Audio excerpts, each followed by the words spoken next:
नमस्कार दोस्तों, स्वागत है आपका अमित एग्ज़ाम स्टडी पर। दोस्तों, यह है राष्ट्रीय लेखपाल परीक्षा का पेपर जिसे मैं आज सारा का सारा एनालिसिस आपको कराऊंगा। तो आप देखेंगे और वीडियो के अंत तक बने रहेंगे और वीडियो को लाइक करेंगे, चैनल को सब्सक्राइब करेंगे और दोस्तों में ज़्यादा से ज़्यादा शेयर भी करेंगे। आपके सब्सक्रिप्शन ही हमारी ताकत है। तो चलिए दोस्तों, बिना देरी किए हुए वीडियो शुरू करते हैं। तो आप देख ही रहे हैं कि ये सीरीज़ जो है प्रश्न पुस्तिका सीरीज़ F है और इसमें 100 क्वेश्चन थे और 100 ही मार्क्स थे और समय दिया हुआ था और 2 घंटे दिया हुआ था। प्रत्येक प्रश्न के लिए 1 अंक निर्धारित किया गया था और इसमें 1/4 की नेगेटिव मार्किंग थी, यानी कि 0.25 की नेगेटिव मार्किंग थी। यानी कि अगर आप गलत करते हैं तो उसका भी 0.25 नंबर आपका काट लिया जाएगा। तो चलिए दोस्तों, वीडियो को शुरू करते हैं। पहला क्वेश्चन है आपका, पहला जो पोर्शन होगा वो है हिंदी का। पहला क्वेश्चन है, निम्नलिखित में से कौन सा वाक्य अशुद्ध है। नंबर 1 दिया गया है, उसे मृत्युदंड की सज़ा हुई।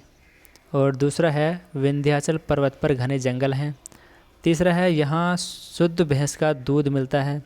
और चौथा है, मेरे को उससे बात करना पसंद नहीं है। इसके ऑप्शन है पहला और तीसरा, और बी ऑप्शन है पहला, तीसरा एवं चौथा। सी ऑप्शन है दूसरा, तीसरा, चौथा, और डी ऑप्शन है पहला, दूसरा, तीसरा और चौथा। तो पहले क्वेश्चन का सही जवाब हो जाएगा आपका ऑप्शन बी।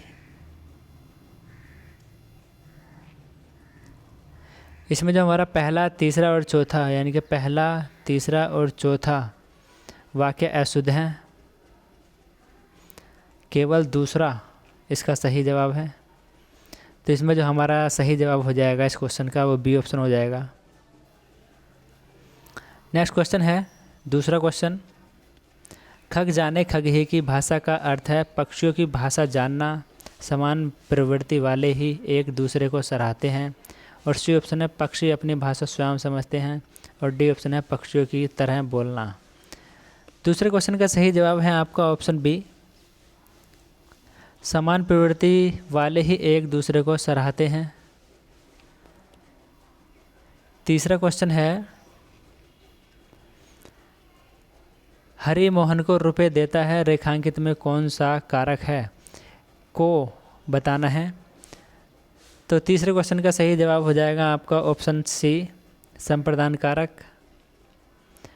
चौथा क्वेश्चन है,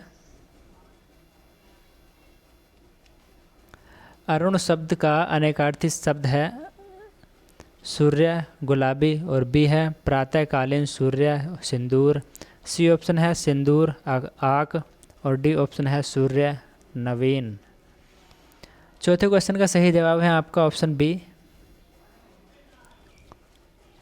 अरुण शब्द का अनेकार्थी शब्द होता है प्रातःकालीन सूर्य और सिंदूर। पांचवा क्वेश्चन है, आज की सभा में अनेकों लोग उपस्थित थे, वाक्य के किस भाग में अशुद्धि है। दोस्तों, रिपीटेड क्वेश्चन है ये। अनेकों जो आता है हमारा शब्द, ये तो रिपीटेड है। इसमें पूछ लिया जाता है कि शुद्ध किस तरीके से लिखा जाता है और अशुद्ध किस तरीके से लिखा जाता है। तो कभी भी इसमें हम बहुवचन लोगों के लिए अनेकों नहीं लगाते हैं। अनेक ही हमारा इसमें बहुवचन और एकवचन दोनों का काम करता है। तो पांचवें क्वेश्चन का सही जवाब सी हो जाएगा। छठा क्वेश्चन है, निम्नलिखित में से तत्सम शब्द है आंसू, आँख, आशीष और अक्सर। तो छठे क्वेश्चन का सही जवाब है आपका अक्सर, डी ऑप्शन। सातवां क्वेश्चन है, पैराग्राफ है, इसको पढ़ लेंगे।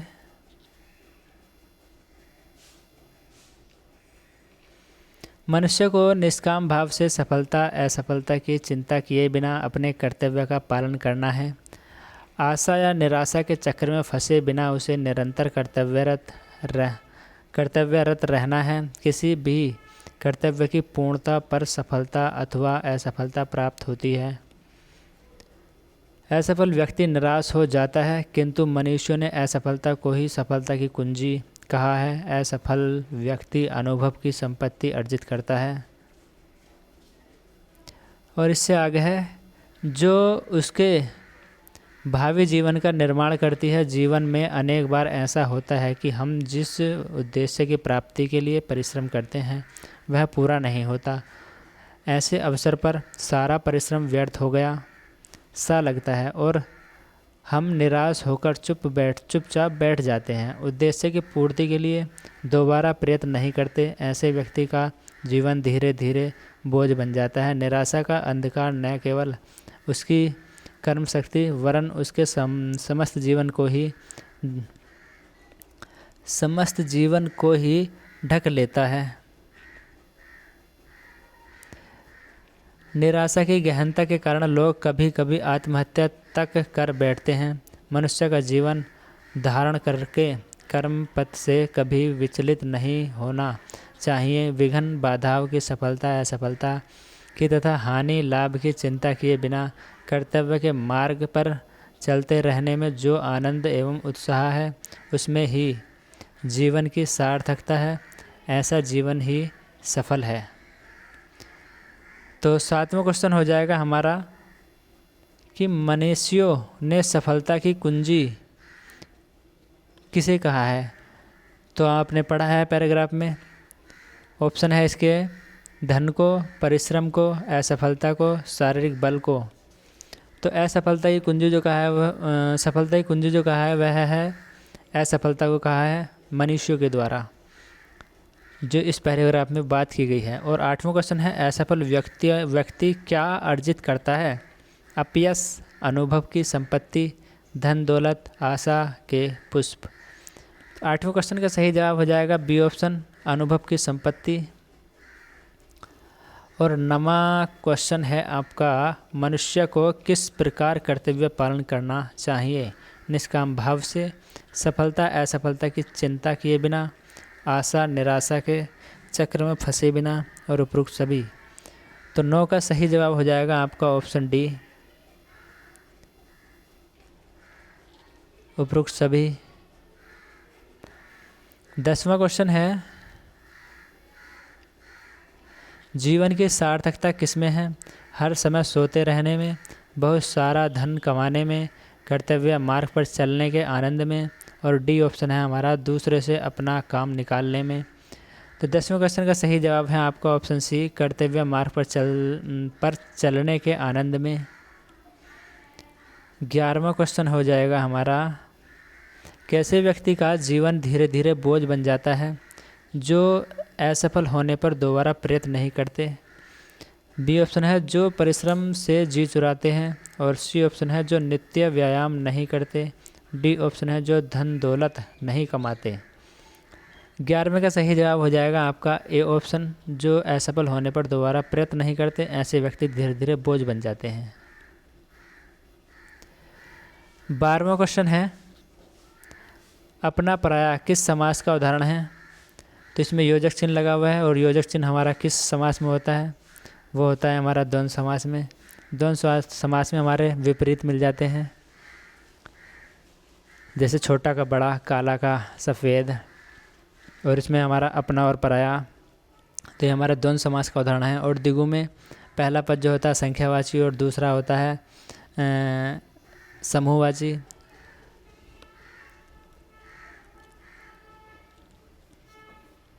नेक्स्ट क्वेश्चन है 13वां, निम्नलिखित में से सही संधि विच्छेद का चयन कीजिए। पत्र प्लस आल्य, मरण प्लस आसन और वीर प्लस अंगना, यथा प्लस अर्थ।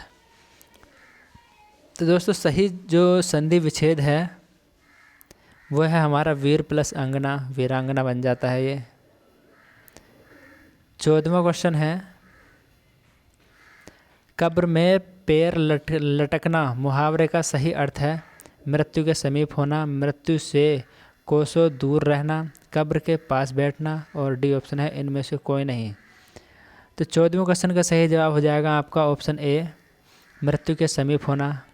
और 15वां क्वेश्चन है, इसमें निम्न में से सलाका का तद्भव रूप है? श्लेष, सलाई, सलाका या सिलाई? तो 15 का सही जवाब है आपका ऑप्शन बी, सलाई।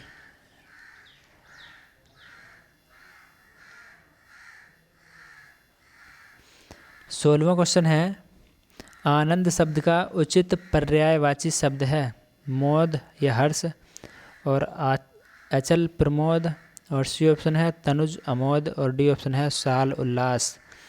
16वें क्वेश्चन का सही जवाब है आपका option A, mod Harsh.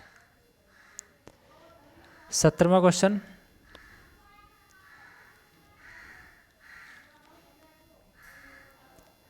Question, है, निम्नलिखित शब्दों पर विचार कीजिए। अधोगति, उज्ज्वल, विस्मरण और हितैषी। तो इसका आपका जो हमारा ये अधोगति है ये गलत है लिखा हुआ, और उज्ज्वल गलत है लिखा हुआ, विस्मरण और हितैषी सही है। तो इसका हमारा जो सी ऑप्शन ठीक हो जाएगा, तीसरा और चौथा। नेक्स्ट क्वेश्चन है, निम्न में से कौन सा शब्द स्त्रीलिंग नहीं है? यामा, योजना, भिक्षा, सबल। तो इसमें स्त्रीलिंग जो शब्द है हमारा 18 का वो डी हो जाएगा, सबल स्त्रीलिंग नहीं है। बाकी सब हमारे स्त्रीलिंग हैं, जैसे योजना बना ली, वाक्य में प्रयोग करके देख लेंगे। भिक्षा मिल गई। और यामा जो महादेवी वर्मा ने एक पुस्तक लिखी थी, उनका नाम भी यामा है। 19वां क्वेश्चन है, किस विकल्प में सही विलोम युग्म है? सांझ, दोपहर, कृपण, दाता, शुष्क, क्षुद्र और प्रसन्न, प्रफुल्ल।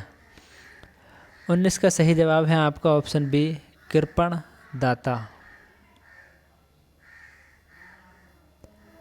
20वां क्वेश्चन है आपका, जीवन पति का समानार्थी शब्द है? यमराज, पति या स्वामी, आदमी, महीपति। तो 20वें क्वेश्चन पे जो है आयोग ने फुल मार्क्स दिए हैं, तो इसे आप एक बार और दूसरी किताबों में भी देख लेंगे। 21वां क्वेश्चन है, जिसे इंद्रियों से अनुभव न किया जा सके, अनेक पद के लिए एक शब्द चुनिए। तो अतीन्द्रिय, इंद्रिय, इंद्रिय शेष और डी ऑप्शन है इंद्रजीत। 21वें का सही जवाब है आपका ऑप्शन ए, अतीन्द्रिय। 22वां क्वेश्चन है, निम्न में से कौन सा शब्द पुल्लिंग है?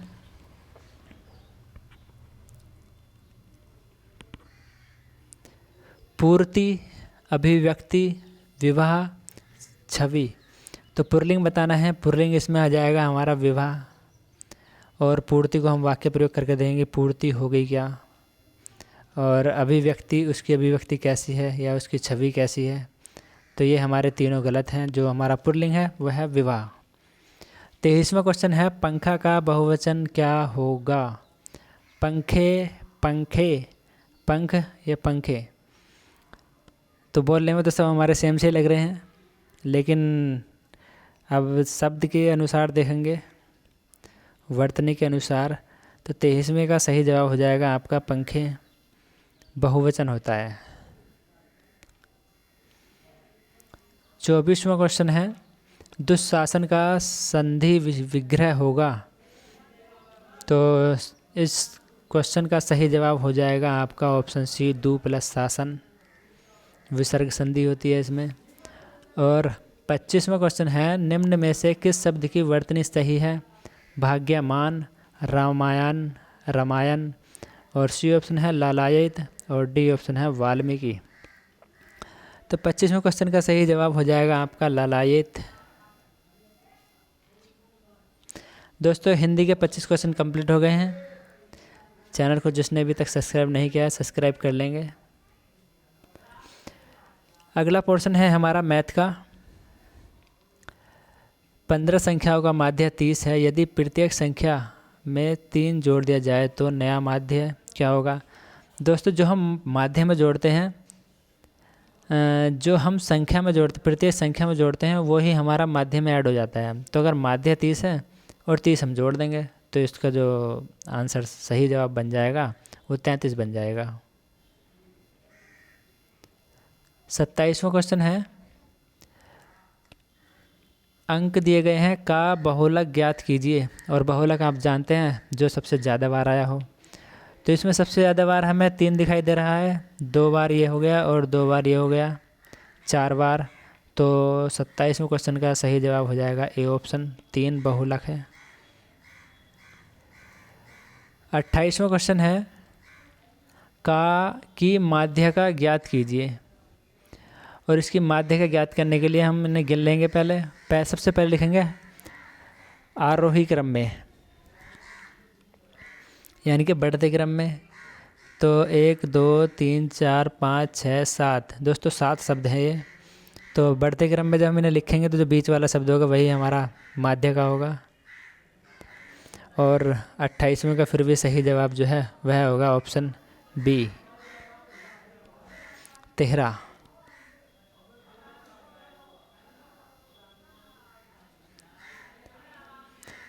29वां क्वेश्चन है, एक समबाहु त्रिभुज का परिमाप सेंटीमीटर में ज्ञात कीजिए, जिसका आधार 18 सेंटीमीटर है। तो 29वें का सही जवाब है आपका ऑप्शन ए, 54।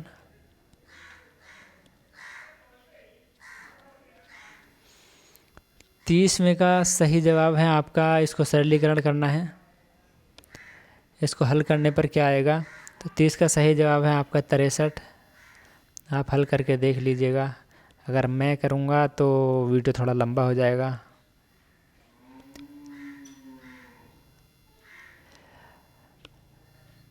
तीस क्वेश्चन हो गए। इधर हमारा 31वां क्वेश्चन,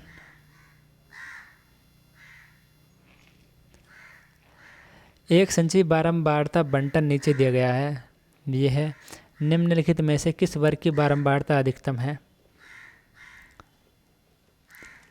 अधिकतम बताना है।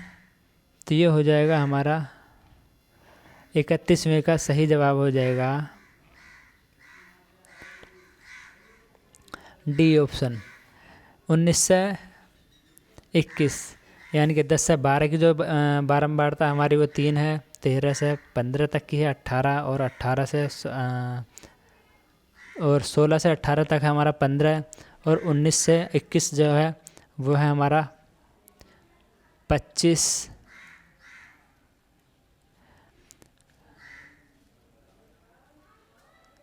और 22 से 24 है हमारा 33।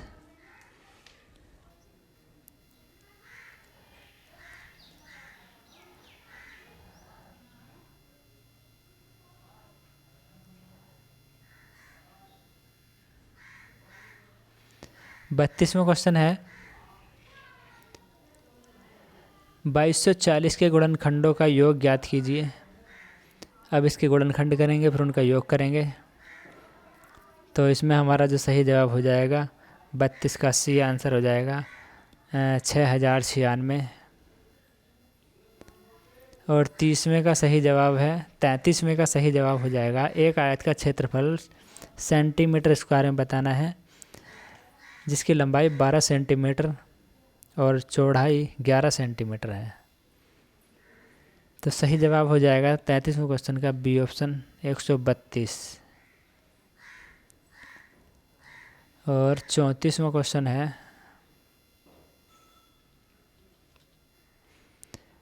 चौंतीस से 38 हमारे ग्राफ दिए गए हैं। नीचे दिए गया ग्राफ बार ग्राफ 1991 से 1999 तक एक कंपनी की कमाई मिलियन रुपए में दिखाता है। इसे पढ़ें और निम्नलिखित प्रश्नों के सही उत्तर दें।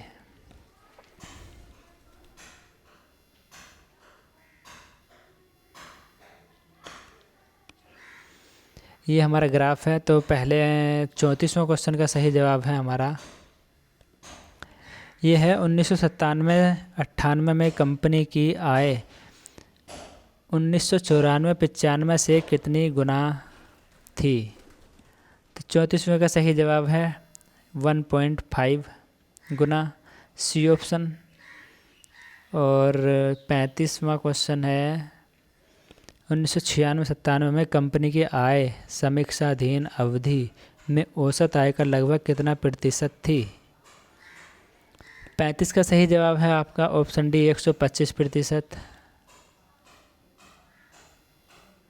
और 36वां क्वेश्चन है, उन वर्षों की संख्या का अनुपात जिनमें एक कंपनी की आय औसत से कम है और उसकी आय औसत से अधिक है का अनुपात है। तो 36 में का सही जवाब है आपका 5:3, सी ऑप्शन।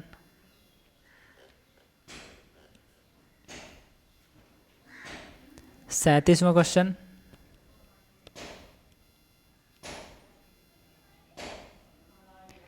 उन्नीस सौ 94-95 से 95-96 तक कंपनी की आय में लगभग प्रतिशत गिरावट क्या थी? तो ये है 37वें का सही जवाब है आपका ऑप्शन ए 7%। और नेक्स्ट क्वेश्चन है, 1997-98 कंपनी के आय में 1993-94 की तुलना में प्रतिशत वृद्धि क्या थी? तो 38 का सही जवाब है आपका ऑप्शन बी 100।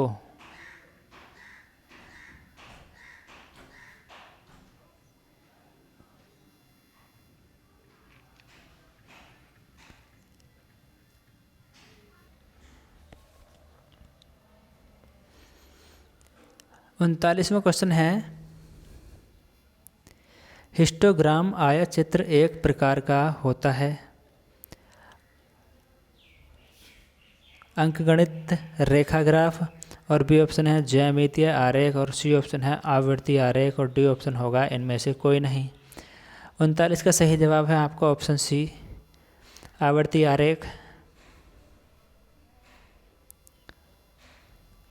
40वां क्वेश्चन है, एक त्रिभुज का क्षेत्रफल समान आधार पर और समान समांतर रेखाओं के बीच के समांतर चतुर्भुज के क्षेत्रफल का के होता है।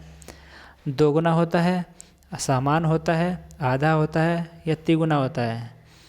तो 40 का सही जवाब है आपका ऑप्शन सी आधा होता है। 41वां क्वेश्चन है,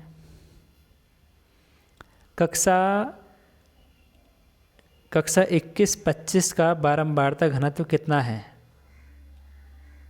21 से 25 का बारंबारता घनत्व कितना है? तो इसके जवाब हैं आपके 1.5 है यानी कि 1.5, या 3 है, या 4 है, या 5.5 है। 41 का सही जवाब है आपका ऑप्शन सी 4 है। और इसके बाद आ जाता है आपका 42वां क्वेश्चन, द्विघात समीकरण x² - 4x - 1 = 0 के मूल हैं। तो 42 का सही जवाब हो जाएगा आपका ऑप्शन ए। और 43 का, अमित अपना मोबाइल 1820 की दर से बेचता है और 30% की हानि वहन करता है। उसे अपना मोबाइल किस दर पर बेचना चाहिए जिससे उसे 30% का लाभ प्राप्त हो? तो 43 का सही जवाब है आपका ऑप्शन बी 3380। और 44वां क्वेश्चन है, राहुल का वेतन मोहन के वेतन से 20% अधिक है। राहुल को अपने वेतन पर 30% की वृद्धि मिली जबकि मोहन को अपने वेतन पर 40% की वृद्धि मिली। वेतन वृद्धि के बाद राहुल का वेतन मोहन के वेतन से लगभग कितने प्रतिशत अधिक है? 44 का सही जवाब है आपका ऑप्शन ए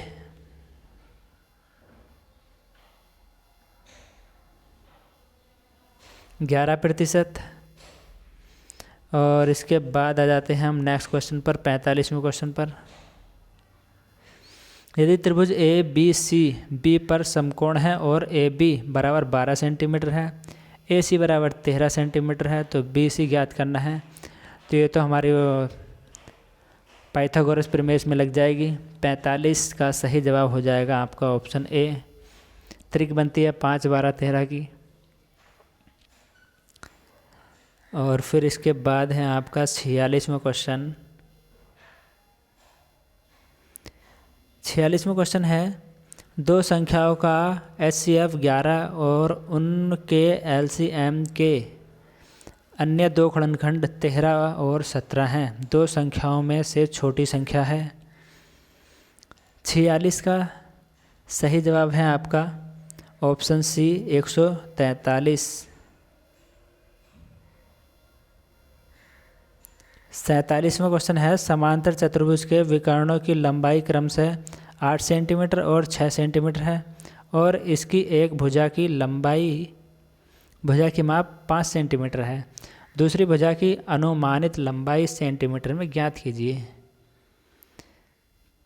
तो 47 का सही जवाब हो जाएगा आपका ऑप्शन बी 5। और 48वां क्वेश्चन है, समांतर चतुर्भुज का परिमाप 120 सेंटीमीटर है और किन्हीं दो समांतर चतुर्भुजों के बीच की दूरी 12 सेंटीमीटर है। समचतुर्भुज का क्षेत्रफल सेंटीमीटर में ज्ञात कीजिए। तो समचतुर्भुज का क्षेत्रफल ज्ञात करना है और 48 का सही जवाब हो जाएगा आपका ऑप्शन बी 360। 49 क्वेश्चन है, एक बारंबारता बहुभुज अनेक भुजाओं वाली होता है। वर्ग, आयत या बार चार्ट या बंद आकृति। 49 का सही जवाब हो जाएगा आपका ऑप्शन डी बंद आकृति।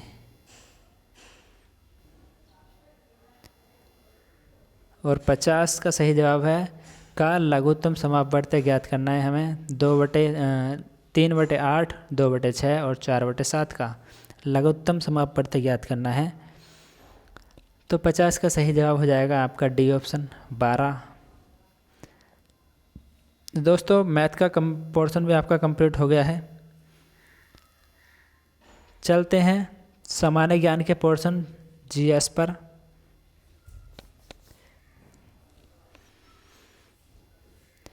इक्यावनवां क्वेश्चन है, 1942 में जब भारत छोड़ो प्रस्ताव पारित किया गया था, भारत का वायसराय था Lord Linlithgow, Lord Wavell, Lord Willingdon और लॉर्ड माउंटबेटन।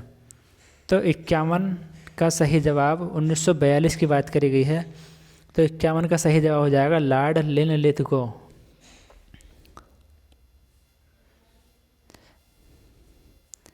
बावनवां क्वेश्चन है, बीसी राय पुरस्कार किस क्षेत्र में दिया जाता है? संगीत में, पत्रकारिता में, चिकित्सा में, पर्यावरण में। 52 का सही जवाब है ऑप्शन सी चिकित्सा में बीसी राय पुरस्कार दिया जाता है। 53वां क्वेश्चन है, किस पंचवर्षीय योजना के बाद रोलिंग प्लान लागू किया गया था? 5वीं पंचवर्षीय योजना, 7वीं पंचवर्षीय योजना, चौथी पंचवर्षीय योजना, 9वीं पंचवर्षीय योजना। 53 का सही जवाब हो जाएगा ऑप्शन ए 5वीं पंचवर्षीय योजना।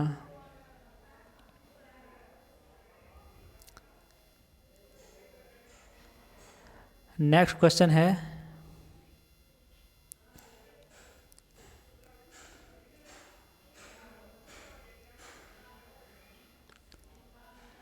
महात्मा गांधी ने नमक सत्याग्रह कहाँ शुरू किया था? दांडी से, सूरत से, साबरमती से या पवनार से। तो 54 का सही जवाब हो जाएगा आपका ऑप्शन सी। गांधी जी ने नमक सत्याग्रह जो शुरू किया था वो दांडी मार्च नहीं सॉरी साबरमती से शुरू किया था। जो दांडी मार्च शुरू करा था वो साबरमती से शुरू करा था नमक सत्याग्रह।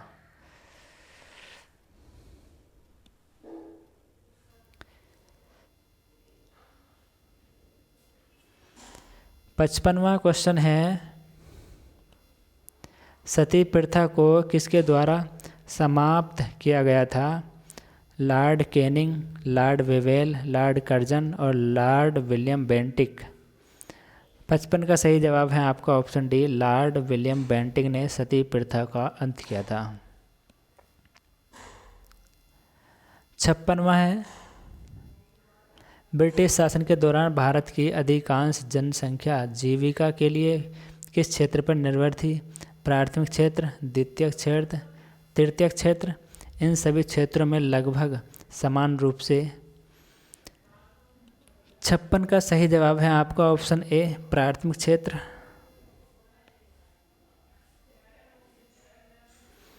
57वां क्वेश्चन है, निम्नलिखित में से भारतीय संविधान के किस अनुच्छेद में राज्य के नीति निर्देशक सिद्धांत शामिल हैं? तो राज्य के जो नीति निर्देशक सिद्धांत शामिल हैं वह है अनुच्छेद 36 से अनुच्छेद 51 तक।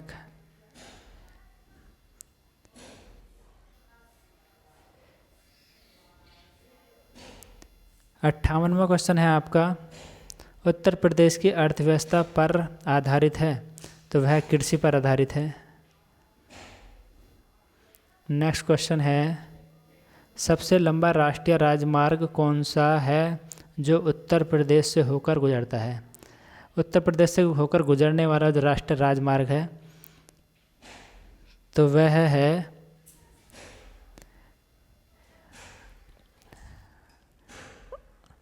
59 का डी ऑप्शन। इनमें से कोई नहीं, आयोग ने डी ऑप्शन को माना है कि इनमें से कोई नहीं है जो उत्तर प्रदेश से सबसे लंबा राष्ट्रीय राजमार्ग गुजरता है।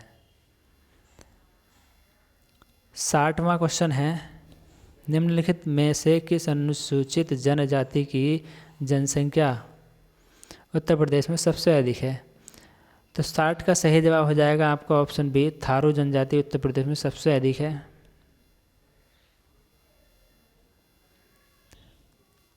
उत्तर प्रदेश भारतीय संघ में कितने राज्यों के साथ अपनी सीमा साझा करता है?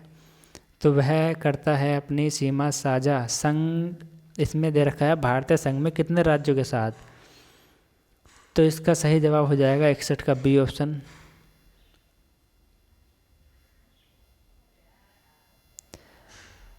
और 62वां क्वेश्चन है आपका,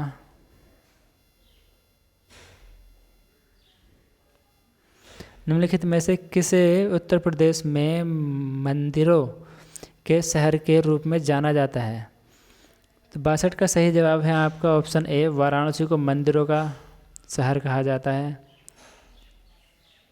63वां क्वेश्चन है, उत्तर प्रदेश में आईटी शहर स्थापित किया जा रहा है। आईटी शहर 63 का सी ऑप्शन, लखनऊ में आईटी शहर स्थापित किया जा रहा है।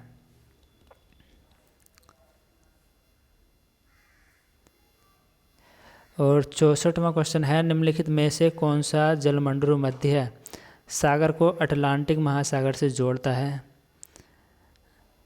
होर्मुज के जलमंडल मध्य है, जिब्राल्टर के जलमंडल मध्य है, और बोस्पोरस जलमंडल मध्य है, और डोबर जलमंडल मध्य है। 64 का सही जवाब हो जाएगा आपका ऑप्शन बी, जिब्राल्टर के जलमंडल मध्य है। और 65वां क्वेश्चन, आप कंप्यूटर वायरस का कैसे पता लगा सकते हैं? ईमेल संदेश भेजकर, सर्दियों के दौरान लैपटॉप का उपयोग कर, ईमेल अटैचमेंट खोलकर, और डी है ऑनलाइन खरीदारी कर। तो 65 का सही जवाब है आपका ऑप्शन सी, ईमेल अटैचमेंट खोलकर हम कंप्यूटर के वायरस का पता लगा सकते हैं। 66 में है,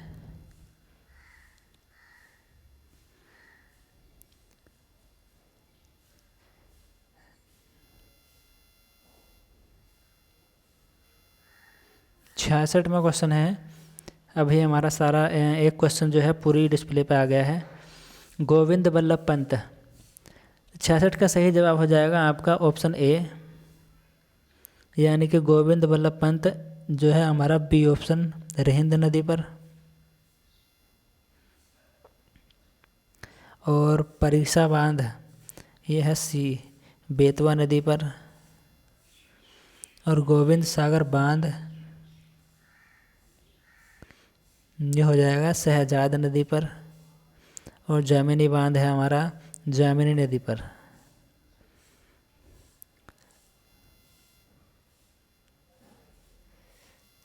और नेक्स्ट क्वेश्चन है 67वां क्वेश्चन,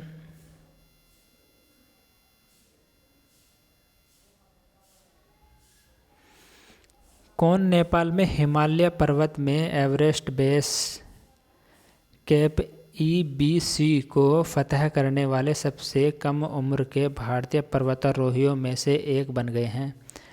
उनका नाम बताना है। तो 67 का है बी, रिधम ममानिया।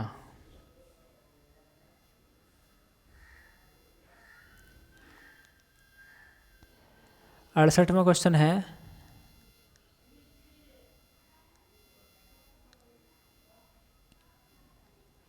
नई प्रौद्योगिकियों का उपयोग करके ईंधन की बढ़ी हुई दक्षता में मनुष्य और पर्यावरण को कैसे लाभ होता है?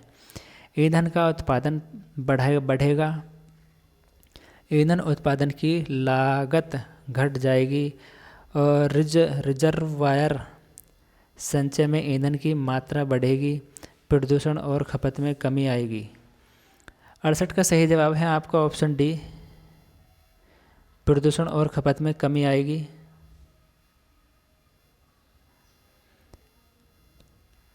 69वां क्वेश्चन, सुभाष चंद्र बोस को देश नायक किसने कहा था?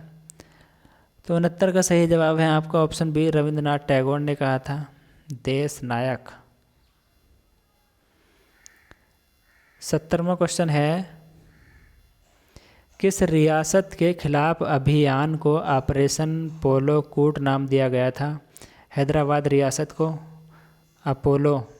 पोलो नाम दिया गया था, क्योंकि यहाँ पर उस समय पर आज़ादी के समय पर हैदराबाद के अंदर पोलो के इतने ग्राउंड थे कि पूरे भारत या पूरे विश्व के अंदर भी इतने ग्राउंड नहीं थे, इतने हमारे इस हैदराबाद के अंदर पोलो के ग्राउंड थे। इसलिए जब इसको भारत में विलय किया गया तो इसके विलय करने के लिए जो ऑपरेशन चलाया गया था उस ऑपरेशन का नाम रखा गया था अपोलो। 71वां क्वेश्चन है, किस देश ने मई 2022 में ब्रिक्स विदेश मंत्रियों की बैठक की अध्यक्षता की? 71 में क्वेश्चन का जवाब है आपका चीन ऑप्शन सही। चीन में ब्रिक्स देशों के मंत्रियों की बैठक की अध्यक्षता की गई। 72वां क्वेश्चन,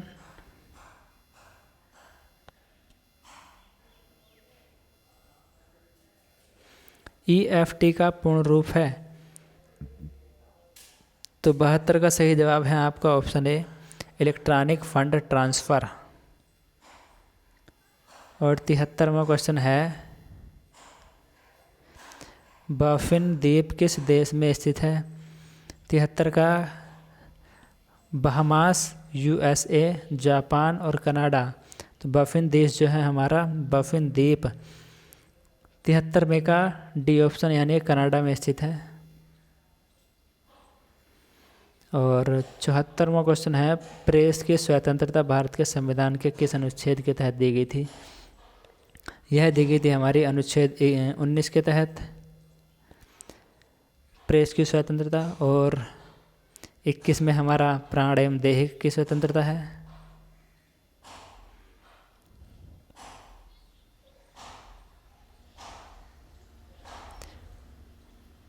नेक्स्ट क्वेश्चन है 75वां क्वेश्चन, भारत में निम्नलिखित में से किस राज्य में सबसे कम लोकसभा सीटें हैं? तो 75 का सही जवाब हो जाएगा आपका ऑप्शन सी, सिक्किम, क्योंकि इसका क्षेत्रफल छोटा, यहाँ की जनसंख्या कम है। क्षेत्रफल तो खैर हमारे गोवा का छोटा है, लेकिन जब सबसे कम जनसंख्या हमारी सिक्किम की है, और जो सीटों का जो बंटवारा होता है वह जनसंख्या के आधार पर ही होता है, इसलिए सबसे कम जो सीटें हैं वो सिक्किम में हैं। दोस्तों हमारे 75 क्वेश्चन कंप्लीट हो चुके हैं लेखपाल के पेपर के। चैनल को जिसने अभी तक सब्सक्राइब नहीं किया है सब्सक्राइब कर देंगे। 76वां क्वेश्चन जो अब हमारे शुरू होते हैं ग्रामीण परिवेश से संबंधित, भारत सरकार की निम्नलिखित में से कौन सी योजना विधवाओं, बुजुर्गों, विकलांग लोगों को पेंशन के रूप में वित्तीय सहायता प्रदान करती है? SGRY, NSAP, SAGY और मनरेगा। तो 76 का सही जवाब आपको बताना है। 76 का सही जवाब हो जाएगा आपका ऑप्शन बी, NSAP। और मनरेगा में आपको जो है 100 दिन का कार्य दिया जाता है, जिसकी स्थापना हुई थी 2006 में। 77वां क्वेश्चन है, निम्नलिखित में से कौन सी योजना के तहत किसी भी ग्रामीण परिवार के व्यय को एक वित्तीय वर्ष में 100 दिन के रोजगार की गारंटी दी जाती है जो अकुशल शारीरिक कार्य करने के इच्छुक हैं? राष्ट्रीय ग्रामीण विकास फेलोशिप योजना, दीनदयाल उपाध्याय ग्रामीण कौशल योजना और राष्ट्रीय ग्रामीण आजीविका मिशन ग्रामीण रोजगार गारंटी योजना। 77 का सही जवाब है आपका ऑप्शन डी, ग्रामीण रोजगार गारंटी योजना। इसमें हमें 100 दिन का कार्य दिया जाता है। 78वां क्वेश्चन है, भारत सरकार के निम्नलिखित में से कौन सी योजना ग्रामीण क्षेत्रों में शहरी क्षेत्रों में युवाओं के प्रवास को रोकने का प्रस्ताव करती है? तो यह है पूरा, NSAP और SAGY सैगी और SGRY। तो 78 में क्वेश्चन का सही जवाब है आपका ऑप्शन ए, पूरा। इसको राष्ट्रपति APJ अब्दुल कलाम ने चालू किया था, पूरा को, कि जो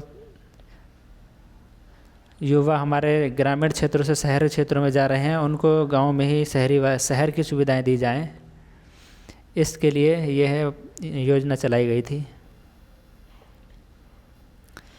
पंचायती राज प्रशिक्षण संस्थान उत्तर प्रदेश में निम्नलिखित में से किस स्थान पर स्थापित है? तो 79 का सही जवाब आपका हो जाएगा लखनऊ। लखनऊ में पंचायती राज प्रशिक्षण संस्थान है।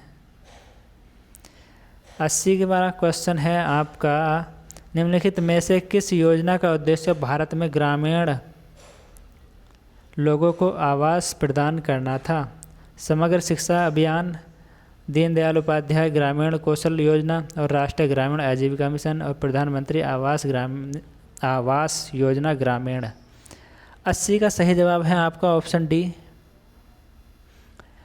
पहले ऑप्शन से तो आप देख सकते हैं कि प्रश्न में बात की गई है ग्रामीण लोगों के लिए आवास और इसमें दे रखा है हमारा शिक्षा अभियान, तो ये तो होगा ही नहीं। और दीनदयाल उपाध्याय ग्रामीण कौशल योजना, इसमें है गांव में ही कामकाज शुरू करना, स्किल, तो ये भी नहीं होगा क्योंकि प्रश्न में जो आवास की बात करी गई है। और यह है राष्ट्रीय ग्रामीण आजीविका मिशन, तो ये भी नहीं होगा। तो इसमें हमारा जो है डी ऑप्शन ठीक हो जाएगा। 81वां क्वेश्चन है, निम्नलिखित में से भारत सरकार की किस योजना का मुख्य उद्देश्य बालिकाओं के उत्तरजीविका को सुनिश्चित करना था? समग्र शिक्षा अभियान, बेटी बचाओ बेटी पढ़ाओ, राष्ट्रीय ग्रामीण आजीविका मिशन और प्रधानमंत्री आवास योजना। 81वां क्वेश्चन है आपका बी ऑप्शन, यानी कि बेटी बचाओ बेटी पढ़ाओ योजना। बालिकाओं के उत्तरजीविता को सुनिश्चित करता है। 82वां क्वेश्चन है, पुरडा यूपी ग्रामीण सड़क विकास एजेंसी की स्थापना कब की गई थी? तो 82वें क्वेश्चन का सही जवाब है आपका ऑप्शन नंबर ए, 2003 में। और स्वच्छ भारत मिशन ग्रामीण चरण 2 किस वर्ष शुरू किया गया था? 2010 में, 2015 में और 2020 में या 2022 में? 83 का सही जवाब है आपका ऑप्शन सी, 2020 में इसको शुरू किया गया था। और 84वां क्वेश्चन है, निम्नलिखित में से कौन सी उत्तर प्रदेश द्वारा की गई ई स्वास्थ्य पहल है? उत्तर प्रदेश HMIS स्वास्थ्य प्रबंधन सूचना तंत्र। बी ऑप्शन है ई सुविधा और सी ऑप्शन है ई मित्र, डी ऑप्शन है इनमें से कोई नहीं। 84 का सही जवाब है आपका option A, Uttar Pradesh HMIS यानी कि स्वास्थ्य प्रबंध सूचना तंत्र। 85वां क्वेश्चन है,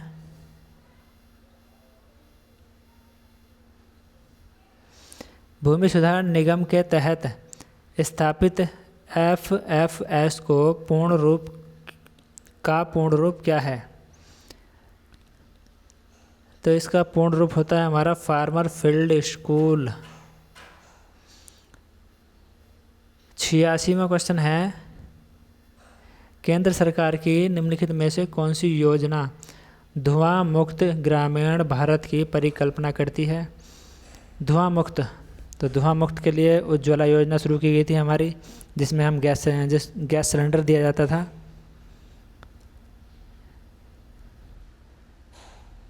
जिसकी थीम थी स्वच्छ जीवन बेहतर जीवन, स्वच्छ ईंधन बेहतर जीवन।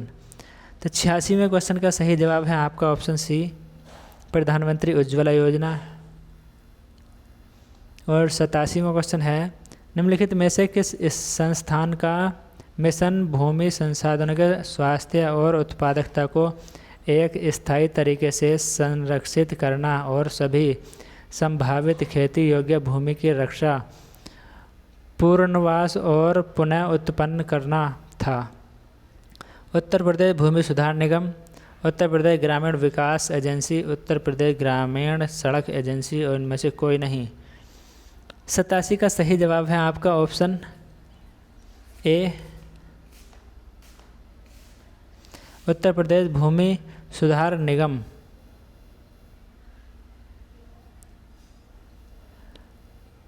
88 क्वेश्चन है आपका, निम्नलिखित में से कौन सी योजना दुर्व्यापार और व्यावसायिक यौन शोषण के पीड़ितों के दुर्व्यापार की रोकथाम और बचाव, पुनर्वास और पुनः एकीकरण के लिए है? उज्ज्वला, आजीविका योजना, उस्ताद योजना, इनमें से कोई नहीं। 88वें क्वेश्चन का सही जवाब है आपका ऑप्शन ए,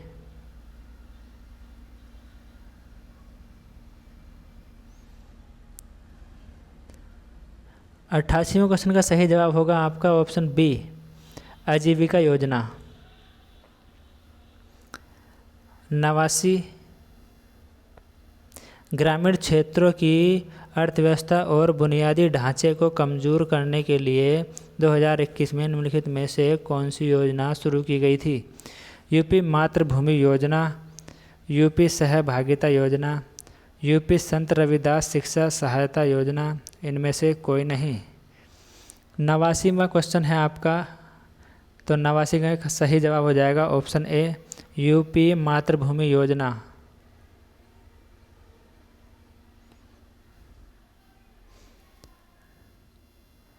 90वां क्वेश्चन हो जाएगा आपका, निम्नलिखित में से कौन सी योजना गैर कृषि गतिविधियों में महिलाओं के उद्यमशीलता कौशल के विकास के माध्यम से महिलाओं की आर्थिक सशक्तिकरण का प्रावधान करती है? ट्रेड योजना, स्फूर्ति योजना, उस्ताद योजना या PMEGP योजना? 90वें क्वेश्चन का जो सही जवाब है आपका ऑप्शन ए है, ट्रेड योजना।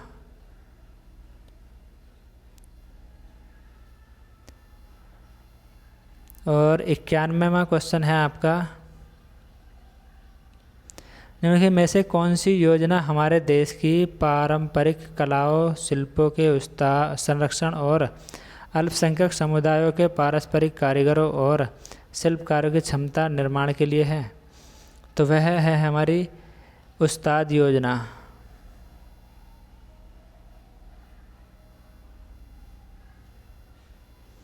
बयानवा क्वेश्चन, सौर फोटोवोल्टिक्स सिंचाई पंप योजना के तहत छोटे और सीमांत किसान केंद्र सरकार के सब्सिडी के अलावा 1800 वाट 2 HP सरफेस सोलर पंप के लिए कितने अनुदान के पात्र हैं?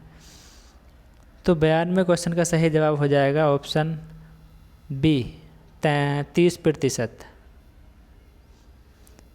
93वां क्वेश्चन है, कन्या विद्या धन योजना के तहत आर्थिक रूप से कमजोर परिवारों की लड़कियां जो हाई स्कूल पास हैं को उच्च शिक्षा प्राप्त करने के लिए एक मुश्त राशि प्रदान की जाती है? 10,000, 15,000, 30,000 या इनमें से कोई नहीं। 93वें क्वेश्चन का सही जवाब है आपका ऑप्शन सी, 30,000। 94 क्वेश्चन है, निम्नलिखित में से कौन सा मंत्रालय नोडल विभाग आजीविका राष्ट्रीय आजीविका मिशन को संभालता है? सामाजिक न्याय और अधिकारिता मंत्रालय, ग्रामीण विकास मंत्रालय, लघु और मध्यम उद्यम मंत्रालय, और डी ऑप्शन है स्वास्थ्य और परिवार कल्याण मंत्रालय। 94 क्वेश्चन का सही जवाब है आपका ऑप्शन बी, ग्रामीण विकास मंत्रालय। 95 क्वेश्चन,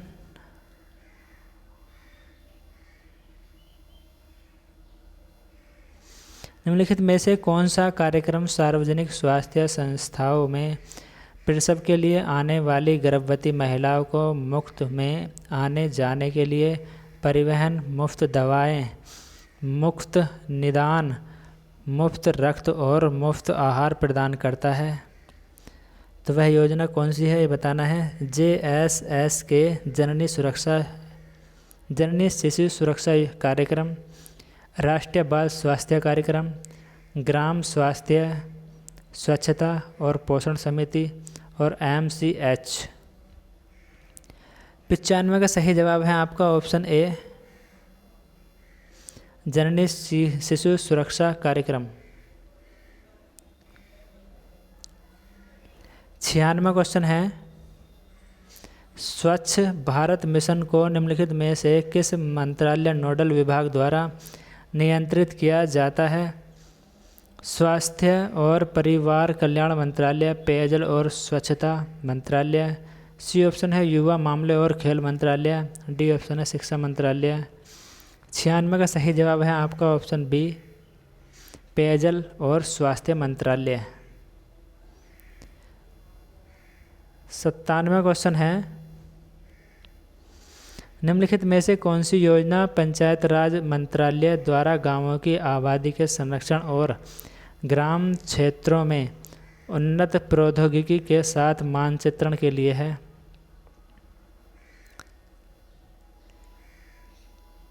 तो इसके ऑप्शन है हमारे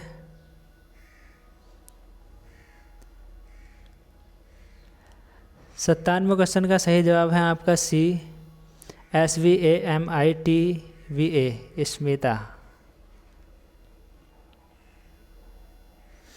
98 क्वेश्चन है,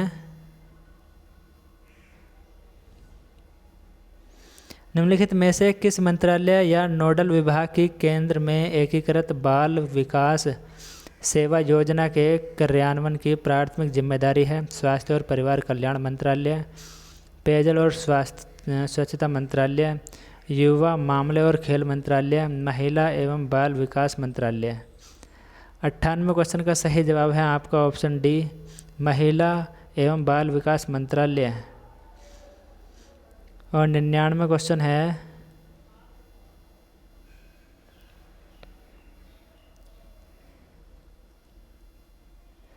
निम्नलिखित में से किस योजना का उद्देश्य पूरे देश में महिला स्वयं सहायता मॉडल को सशक्त बनाना था?